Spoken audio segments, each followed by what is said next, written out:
নমস্কার বন্ধুরা, তোমাদের সবাইকে স্বাগত জানাই জিকে পয়েন্ট 365 ইউটিউব চ্যানেলের আরও একটি নতুন ভিডিওতে। আজকে আমরা আলোচনা করব ফুড এসআই এক্সামের জন্য গুরুত্বপূর্ণ কিছু প্রশ্নের উত্তর নিয়ে। জিকে প্রশ্ন আলোচনা করতে চলেছি আজকে আমরা তোমাদের জন্য। আশা করছি তোমাদের প্রশ্নগুলো খুবই হেল্পফুল হবে, কারণ ফুড এসআই এক্সামে 50টা জিকে প্রশ্নের মধ্যে তোমরা যতটা পারবে 50টারই উত্তর সঠিক করে আসার চেষ্টা করবে। এই এক্সামের জন্য জিকে কিন্তু খুবই গুরুত্বপূর্ণ, সেই কারণে জিকে প্রশ্ন তোমাদের খুব ভালোভাবে তৈরি করতে হবে।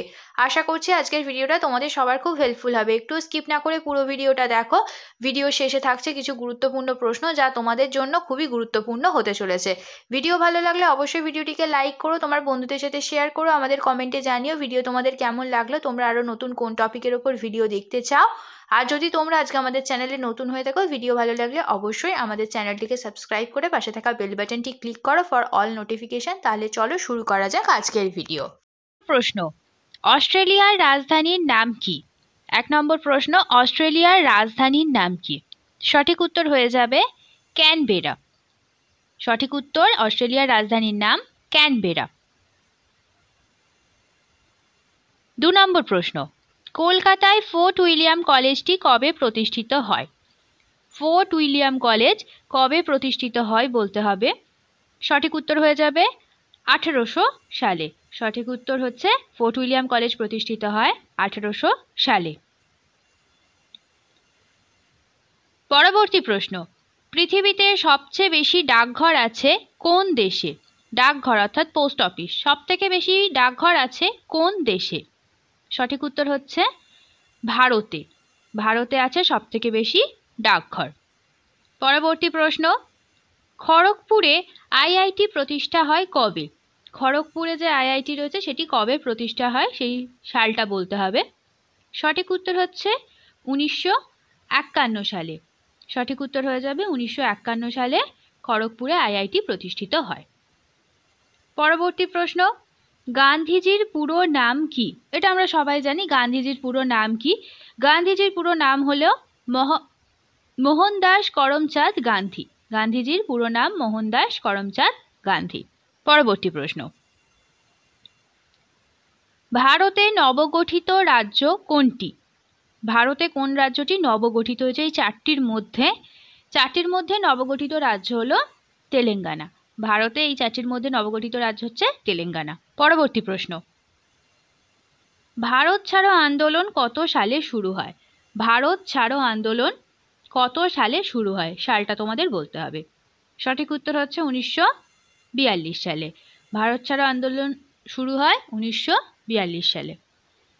পরবর্তী প্রশ্ন, ভারতের রাষ্ট্রপতিকে শপথ বাক্য পাঠ করান কে? কে ভারতের রাষ্ট্রপতিকে শপথ বাক্য পাঠ করেন? এটা খুব একটা ইম্পর্টেন্ট প্রশ্ন, অনেকবার এই প্রশ্নটা এসেছে পরীক্ষায়, তোমাদের জন্য এই প্রশ্নটা খুব ইম্পর্টেন্ট। সঠিক উত্তর হচ্ছে সুপ্রিম কোর্টের বিচারপতি। সুপ্রিম কোর্টের বিচারপতি ভারতের রাষ্ট্রপতিকে শপথ বাক্য পাঠ করান। পরবর্তী প্রশ্ন, মিকি মাউস একটা কার্টুনের চরিত্র। মিকি মাউস এটা খুবই জনপ্রিয় চরিত্র। এর স্রষ্টা কে তোমাদের বলতে হবে। মিকি মাউসের স্রষ্টা হলেন ওয়াল্ট ডিজনি। মিকি মাউসের স্রষ্টা ওয়াল্ট ডিজনি। পরবর্তী প্রশ্ন, ভারতের সবচেয়ে বেশি জনসংখ্যাযুক্ত রাজ্য কোনটি? কোন রাজ্যে সবচেয়ে বেশি জনসংখ্যা রয়েছে বলতে হবে। সঠিক উত্তর হয়ে যাবে উত্তরপ্রদেশ। সব থেকে বেশি জনসংখ্যাযুক্ত রাজ্য হলো উত্তরপ্রদেশ। সঠিক উত্তর উত্তরপ্রদেশ। পরবর্তী প্রশ্ন, অল ইন্ডিয়া রেডিওর সূচনা হয় কবে? অল ইন্ডিয়া রেডিও এর সূচনা হয় কোন সালে? সঠিক উত্তর 1936 সালে। অল ইন্ডিয়া রেডিওর সূচনা হয় 1936 সালে। পরবর্তী প্রশ্ন, বেদ কথার অর্থ কি? পরবর্তী প্রশ্ন হচ্ছে বেদ কথার অর্থ কি? সঠিক উত্তর জ্ঞান। বেদ কথার অর্থ হলো জ্ঞান। পরবর্তী প্রশ্ন, রামচরিত গ্রন্থটি রচনা করেছেন কে? এটা খুবই সোজা, তোমরা সবাই জানো রামচরিত গ্রন্থটা কে রচনা করেছেন। রামচরিত গ্রন্থ রচনা করেছেন সন্ধ্যাকর নন্দী। পরবর্তী প্রশ্ন, অখিলচন্দ্র নিয়োগী যে ছদ্মনাম ব্যবহার করেছেন, অখিলচন্দ্র নিয়োগী কোন ছদ্মনাম ব্যবহার করেছেন? ইনি ব্যবহার করেছেন স্বপন বুড়ো ছদ্মনাম। স্বপন বুড়ো ছদ্মনাম ব্যবহার করেছেন অখিলচন্দ্র নিয়োগী। পরবর্তী প্রশ্ন, রক্তক্ষরণ রোগটি হয়, রক্তক্ষরণ রোগ হয় কোন ভিটামিনের অভাবে? তোমাদের বলতে হবে। রক্তক্ষরণ রোগ হয় ভিটামিন কে এর অভাবে। পরবর্তী প্রশ্ন, অগ্নিবীণা কাব্যটি রচনা করেছেন কে? অগ্নিবীণা এই কাব্যটি কে রচনা করেছেন? অগ্নিবীণা কাব্যটি রচনা করেছেন নজরুল ইসলাম। অগ্নিবীণা কাব্য রচনা করেছেন নজরুল ইসলাম। পরবর্তী প্রশ্ন, মানুষের ক্রোমোজোমের সংখ্যা কয়টি? মানুষের ক্রোমোজোমের সংখ্যা কয়টি? মানুষের ক্রোমোজোমের সংখ্যা হলো 23 জোড়া। মানুষের মধ্যে ক্রোমোজোমের সংখ্যা হচ্ছে 23 জোড়া। পরবর্তী প্রশ্ন, নিম্নের কোনটি শীতলতম গ্রহ হিসাবে পরিচিত? 4টি গ্রহের মধ্যে কোনটি শীতলতম গ্রহ? সঠিক উত্তর হচ্ছে ইউরেনাস শীতলতম গ্রহ হিসেবে পরিচিত। পরবর্তী প্রশ্ন, নিম্নের কোন গ্রহটিকে নীল গ্রহ বলা হয়ে থাকে?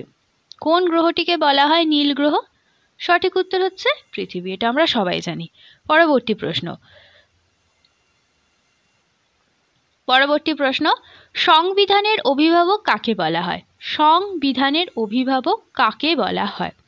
সঠিক উত্তর সুপ্রিম কোর্টকে বলা হয় সংবিধানের অভিভাবক। পরবর্তী প্রশ্ন, ভারতের অখণ্ড বিচার ব্যবস্থার ধারণা কোন দেশ থেকে গৃহীত?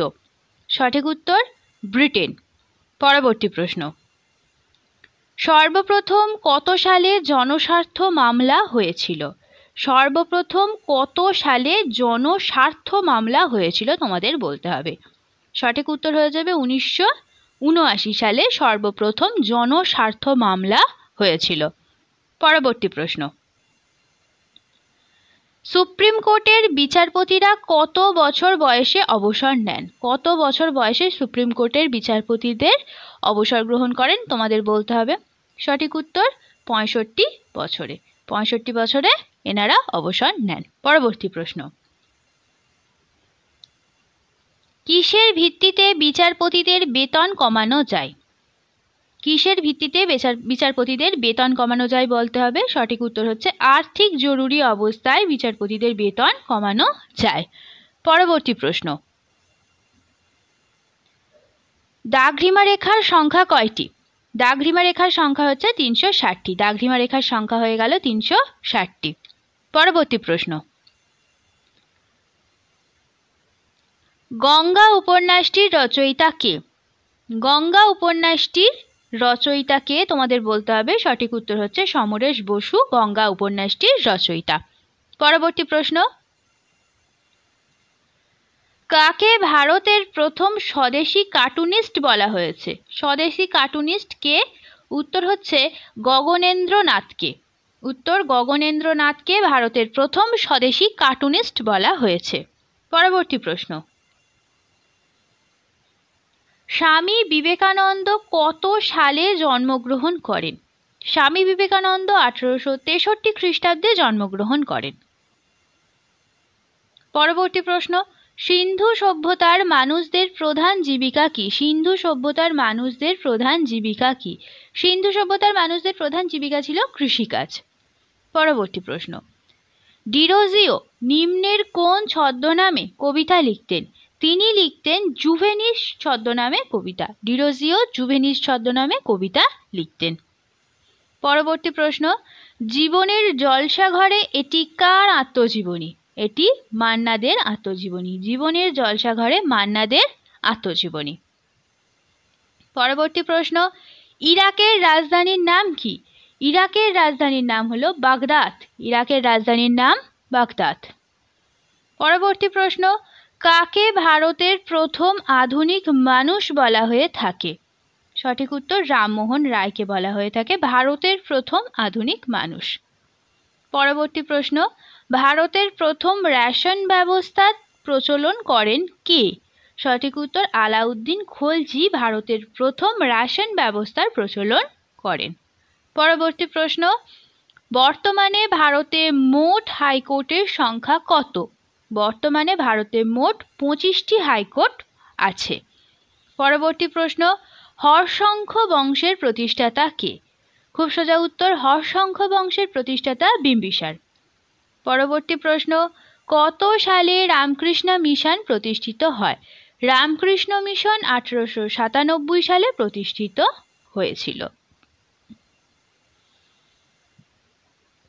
পরবর্তী প্রশ্ন, মানুষ প্রথম কোন ধাতু ব্যবহার করে? খুব সোজা উত্তর, মানুষ প্রথম তামা ধাতুর ব্যবহার করে। পরবর্তী প্রশ্ন, বায়ুমণ্ডলের কোন স্তরকে ক্ষুদ্রমণ্ডল বলা হয়ে থাকে? বায়ুমণ্ডলের ক্ষুদ্রমণ্ডল বলা হয় ট্রোপোস্ফিয়ারকে। পরবর্তী প্রশ্ন, কে পৃথিবীর মানচিত্র অঙ্কন করেছেন? পৃথিবীর মানচিত্র অঙ্কন করেছেন ভূবিজ্ঞানী টলেমি। ভূবিজ্ঞানী টলেমি পৃথিবীর মানচিত্র অঙ্কন করেছেন। পরবর্তী প্রশ্ন, ভারতের সিভিল সার্ভিসের জনক কে? ভারতের সিভিল সার্ভিসের জনক কর্নওয়ালিস। পরবর্তী প্রশ্ন, পর্যাপ্ত পরিমাণে অ্যামাইলেসের উৎপত্তিস্থল হলো? পর্যাপ্ত পরিমাণে অ্যামাইলেসের উৎপত্তিস্থল হলো অগ্ন্যাশয়। পরবর্তী প্রশ্ন, কোন নদী কাশ্মীর উপত্যকা দিয়ে প্রবাহিত হয়েছে? সঠিক উত্তর ঝিলাম। সঠিক উত্তর হয়ে যাবে ঝিলাম নদী কাশ্মীর উপত্যকা দিয়ে প্রবাহিত হয়েছে। পরবর্তী প্রশ্ন, নর্মদা নদীর উৎপত্তি কোথায়? নর্মদা নদীর উৎপত্তিস্থল বলতে হবে, নর্মদা নদীর উৎপত্তি হলো অমরকণ্টক মালভূমি। পরবর্তী প্রশ্ন, 3 বিঘা করিডর যোগ করেছে ভারত ও বাংলাদেশকে? 3 বিঘা করিডর যোগ করেছে ভারত আর বাংলাদেশকে। পরবর্তী প্রশ্ন, পীর পাঞ্জাল গিরিশ্রেণী হিমালয়ের নিম্নলিখিত অংশে অবস্থিত? সঠিক উত্তর লেজার হিমালয়। পরবর্তী প্রশ্ন, পশ্চিমবঙ্গের পূর্ব সীমান্তে অবস্থিত। পশ্চিমবঙ্গের পূর্ব সীমান্তে কোন দেশ রয়েছে? পশ্চিমবঙ্গের পূর্ব সীমান্তে রয়েছে অসম আর বাংলাদেশ। পরবর্তী প্রশ্ন, লাদাখ অঞ্চলে কোন হিমালয় শহরে মেঘ ফেটে আকস্মিক বন্যা ও বৃষ্টি হয়? সঠিক উত্তর লে। পরবর্তী প্রশ্ন, ভারতের জাতীয় কংগ্রেসের দ্বিতীয় অধিবেশনে কে সভাপতিত্ব করেন? দ্বিতীয় অধিবেশন, ভালো করে প্রশ্ন দেখবে। দ্বিতীয় অধিবেশনে সভাপতিত্ব করেন দাদাভাই নৌরোজি। পরবর্তী প্রশ্ন, কপিলধারা ফলসের অবস্থান। কপিলধারা ফলসের অবস্থান নর্মদা নদীর ওপর। কপিলধারা ফলসের অবস্থান কোথায়? নর্মদা নদীর ওপর। শেষ হলো আজকের ভিডিও। আজকের পর্বে আমরা আলোচনা করলাম কিছু গুরুত্বপূর্ণ ফুড এসআই এক্সামের জন্য জেনারেল নলেজ প্রশ্ন উত্তর নিয়ে। তোমরা সবাই জানো জেনারেল নলেজ প্রশ্ন উত্তর কতটা গুরুত্বপূর্ণ তোমাদের জন্য এই মুহূর্তে। আশা করছি আজকের ভিডিওটা তোমাদের সবার খুব হেল্পফুল হবে। ভিডিও কিন্তু তোমাদের ভালো লাগলে অবশ্যই ভিডিওটিকে লাইক করবে, তোমার বন্ধুদের সাথে শেয়ার করবে, আমাদের কমেন্টে জানাও ভিডিও তোমাদের কেমন লাগলো, তোমরা আর নতুন কোন টপিকের ওপর ভিডিও দেখতে চাইছো।